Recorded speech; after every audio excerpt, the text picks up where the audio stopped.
इस वीडियो में हम next question number 10 proper explanation के साथ करने वाले हैं। Ladies and gentleman, good morning, this is Rizan. चलिए शुरू करते हैं। क्वेश्चन नंबर क्या कह रहा है? फ्रॉम अ गिवन डायग्राम, इसका मतलब डायग्राम गिवन है, in which A B C D is parallelogram. A B C D क्या है? पैरेललोग्राम है। A B N is a line segment. A B N A क्या एक लाइन सेगमेंट है, मतलब एक सीधी लाइन है।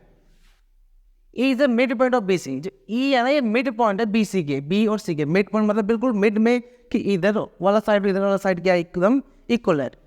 तो प्रूफ पे कहना फर्स्ट सेकंड थर्ड करना है, तो पहले गिवन लिख ले। तो क्या गिवन है? C E is equal to E B. C E equal to B E क्यों गिवन है? क्योंकि ये क्या है? मिड पॉइंट है। और क्या गिवन हमें? A B C D is parallelogram. A B C D is parallelogram, मतलब पैरेललोग्राम की सभी प्रॉपर्टीज के अंडर आगे मैं हर एक चीज को मैं बार बार नहीं लिखूंगा, क्योंकि हमें पैरेललोग्राम की प्रॉपर्टी पता है। बस ये लिख देना है, जो भी opposite angle, equal side, equal वगैरह हमें अपने आप पता है, वो लगा देंगे। चलिए पहला फर्स्ट पार्ट करने वाला हूं मैं। क्या है फर्स्ट पार्ट में? क्या प्रूव करना है? Triangle D C E is congruent to triangle L B E. ठीक है, ये दो ट्राइंगल हमने प्रूव करना है।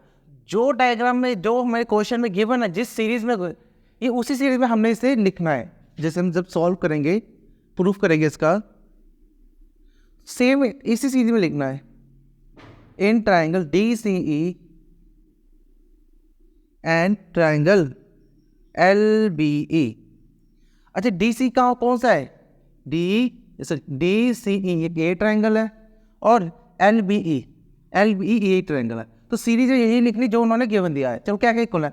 सबसे पहले यही equal C is equal to B. क्यों? ये मिड पॉइंट हमें गिवन लिख दिया था, यही C E is equal to B E. क्यों इक्वल है? बस मैं गिवन लिख दूँ, गिवन में सब बात क्यों ही है। इसके बाद अगर कोई भी दो लाइन अगर एक दूसरे को इंटरसेक्ट करते हैं, तो उसके बिल्कुल ऑपोजिट साइड एंगल क्या होते हैं? इक्वल होते हैं। अगर क्रॉस बनाता है अगर कोई, तो उसके ऑपोजिट साइड क्या होते हैं? इक्वल होते हैं। ये कौन सी प्रॉपर्टी कहती है? इसको वर्टिकली ऑपोजिट एंगल। इसे क्या, इसको नेम 1 दे दो, इसे नेम 2 दे देता हूँ। Angle 1 is equal to angle 2 क्यों इक्वल है? क्योंकि जब दो लाइन क्रॉस करते हैं, इसके ऑपोजिट एंगल क्या होता है? हमेशा इक्वल होते हैं। ये और ये भी इक्वल है, ये भी इक्वल है। इसकी प्रॉपर्टी क्या है? Vertically opposite angle. Vertically opposite angle, ये लिखना पड़ेगा आपको, नहीं तो ये पता नहीं चलेगा क्यों हुआ। सीधा नहीं लिख सकते आप, इसकी डेफिनेशन प्रॉपर देनी पड़ेगी ब्रैकेट में। और इसके बाद आपको पता है कि अगर कोई दो लाइन पैरेलल हो, उसमें एक लाइन इंटरसेक्ट कर रहा है, तो जो ये वाला एंगल है और ये वाला एंगल क्या होते हैं? इक्वल होते हैं। और इस साइड वाला एंगल और इस साइड के इक्वल होते हैं, ये इक्वल होते हैं। कब इक्वल होते हैं? जब ये दो लाइन पैरेलल हो।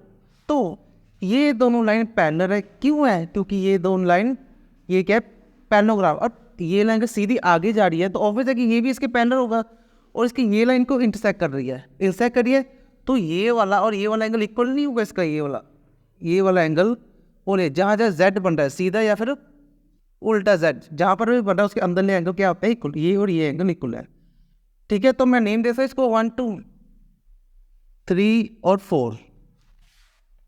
इस एंगल को, इस ये जो एंगल है, इसकी प्रॉपर्टी क्या होती है? Alternate interior angle. तो angle 3 is equal to angle 4। Alternate interior पूरा लिख देना, ठीक है? एंगल। देखो ये प्रॉपर्टी लिखोगे तभी आपका सही जाएगा, ऐसे सीधा नहीं लिख पाओगे। अरे देखो क्या क्या इक्वल है? एक साइड है, एक एंगल, दो एंगल है। अब मैं कोई भी एक ये ट्रायंगल उठाया, सबसे पहले कहाँ से? ये एंगल इक्वल है, ये एंगल इक्वल, ये साइड है, या साइड एंगल एंगल, या फिर एंगल एंगल साइड। मैं एंगल एंगल साइड ले देता हूँ by angle angle side rule. तो लिख सकता हूँ triangle D C E is congruent to triangle L B E. ठीक है, यही तो प्रूफ करना था फर्स्ट पार्ट में, वो हमने प्रूफ कर दिया। ठीक है, अब सेकंड पार्ट करने वाला हूं मैं। सेकंड पार्ट में हमने क्या प्रूफ करना है, A B is equal to B L. तो ए बी कहां पर है, ये इक्वल टू बी एल। ठीक है, प्रूफ करते हैं, निकालते हैं इसका। अच्छा देखो, जो ये दो ट्रायंगल है, ये दोनों हमने कॉन्ग्रुएंट प्रूफ कर दिया, तो मैं लिख देता हूं triangle D C E is congruent to triangle L B E. ये हमने प्रूफ कर दिया, तो हम लिखेंगे proved in first part, proved इन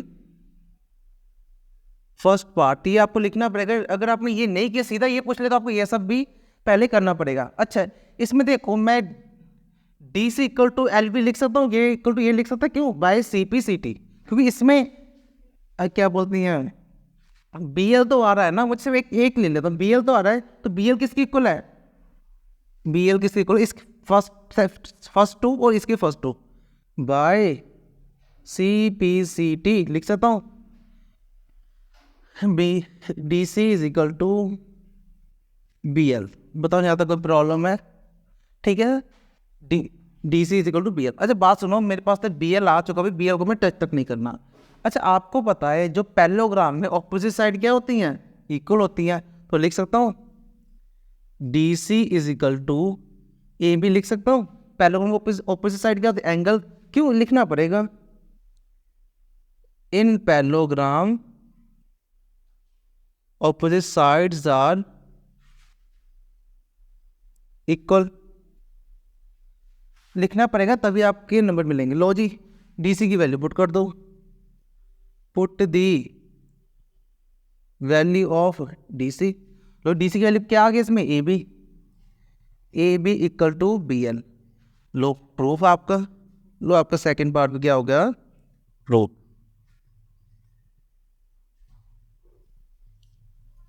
ठीक है, अब आते हैं लास्ट पार्ट, उसके लिए मैं इसे रब कर रहा हूं, आप इसे नोट कर लिया होगा आपने। थर्ड पार्ट में क्या है कि प्रूफ करना हमने A L is equal to D C, A L is to D C. अच्छा ए एल को मैं ऐसे लिख सकता हूँ, A B plus B L, A L को तोड़ के लिख सकता हूँ A B plus B L. देखो इन दोनों को मैं अगर प्लस करूंगा, मेरे पास ए एल ही तो बनेगा, तो इसे मैं लिख सकता हूँ ना, A L equal to A B plus B L.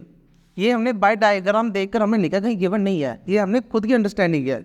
अच्छा इसके बाद मैंने क्या देखा कि जो बी एल की वैल्यू है, हमें पता है बी एल की वैल्यू क्या है, हमें पता है क्या, ए बी है, तो लिख सकता हूँ put the value of B L. अच्छा बात सुनो, जो बी एल लिखा हुआ है ये हमने प्रूफ कर दिया था यहाँ पर सेकंड पार्ट में, तब मैं इसे ले रहा हूँ क्योंकि हमने यहाँ पर प्रूफ किया हुआ है। अगर नहीं किया तो हमें ये प्रूफ करना पड़ता है, सारा आपको दोबारा करना पड़ता और ये भी प्रूफ करना पड़ता। तो लिख सकते बी एल की वैल्यू क्या है, A B, A L is equal to A B plus A B.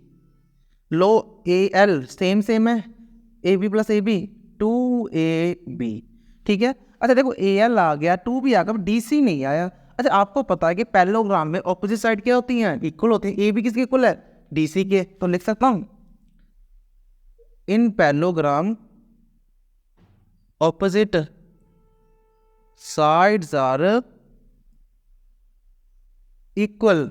Opposite side equal तो मैं किसको लिखना है, सिर्फ इसी को, A B is equal to D C, A B is equal to D C. लो वैल्यू पुट कर दो, put the value of A B. लो जी क्या आ गई ए की वैल्यू, देखो मैं नेक्स्ट ऊपर कर देता हूँ, ठीक है, बस थोड़ा ही रह गया आपका।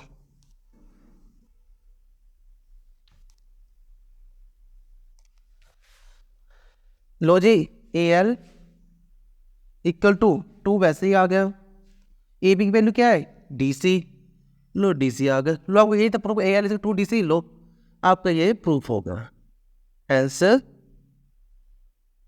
प्रूव्ड। ठीक है, ये आपका सम होगा कंप्लीट।